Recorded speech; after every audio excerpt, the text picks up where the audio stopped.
Stephen మాట్లాడుతుంటాడు, అబ్రహామును దేవుడు పిలిచాడు, ఆ దేవుడు మహిమ గలవాడు అన్నాడు. నిజమే, దేవునిలో మహిమ ఉంది కాబట్టే అబ్రహాము దేవుని మాట వినగానే బయలుదేరి వచ్చాడు. కల్దీ దేశాన్ని విడిచి కనాను దేశం వైపుగా ప్రయాణం సాగించాడు. కొన్ని వందల మైళ్ళ దూరం కష్టమైన ఇబ్బంది అయిన ప్రయాణం చేసుకుంటూ వచ్చి కనాను దేశంలో ఉన్నాడు, మహిమ గలవాడు కాబట్టి.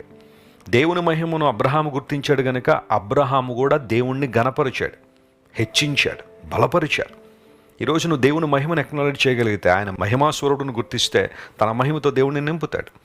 మన జీవితాలు ఎన్నున్నా, మనకి ఎంత చదువు ఉన్నా, ఎంత డబ్బు ఉన్నా, మన చుట్టూ ఎంతమంది బంధువులు ఉన్నా, ఎన్ని రకాలైన పరిస్థితులు మనకు ఫేవరబుల్గా ఉన్నా, దేవుని మహిమ లేకపోతే, if there is no glory of God in us, we're just nothing.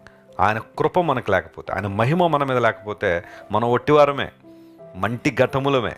ఈ మంటి ఘటముల్లో దేవుడు తన మహిమను ఐశ్వర్యంగా ఇచ్చాడు. అది దేవుడు మనకు చేసిన మేలు. మహిమ కలిగిన దేవుణ్ణి మనం ఆరాధిస్తున్నప్పుడు, దేవుడు తన మహిమతో నింపబడినప్పుడు ఆ జీవితం చాలా ప్రభావవంతంగా ఉంటుంది. దురాత్మలు మనల్ని సమీపించలేవు. భౌతికమైన శ్రమలు, నిరాశలు, నిస్పృహలు మన కృంగదీయలేవు. శ్రమలు ఉండవా అంటే ఉంటాయి, కష్టాలు ఉండవంటే ఉంటాయి. కానీ మనలో ఉన్న దేవుని మహిమ ఆయన కొరకు జీవించడానికి కావాల్సిన శక్తిని మనకిస్తూ ఉంటుంది. అలాంటి అనుభవాలను ఉండాలని దేవుడు కోరుతున్నాడు. అలాంటి అనుభవాలను ఎదగాలని దేవుడు ఆశిస్తున్నాడు. ఆయన మహిమగల దేవుడు. ఆయన అంత మాత్రమే కాకుండా పౌలు మహాశయుడు తిమోతికి రాస్తూ అంటాడు, యేసుక్రీస్తు ప్రభు సువార్త మహిమ కలిగిన సువార్త అన్నాడు.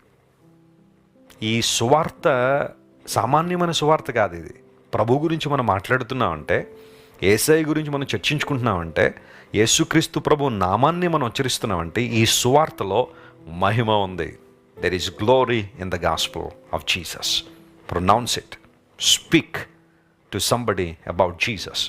దేవుని సువార్తలో మహిమ ఉంది. అందును బట్టి ఆ మహిమ మనలను క్రీస్తు రూపంలోకి మారుస్తుంది. ప్రియులారా, మందిరం అంటే కేవలం భౌతికమైన మందిరం గురించి నేను మాట్లాడడం లేదు. ఆధ్యాత్మికమైన మందిరం, మన జీవితమే దేవుని ఇల్లు, దేవుని మందిరం.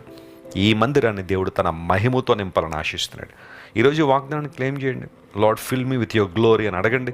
ఈ రోజు అంతట్లో దేవుని మహిమ అనే ప్రభావం మిమ్మల్ని సమృద్ధిగా నింపి గొప్ప కార్యాలు మీ జీవితంలో జరిగించాలని మనస్ఫూర్తిగా ఆశిస్తున్నాను.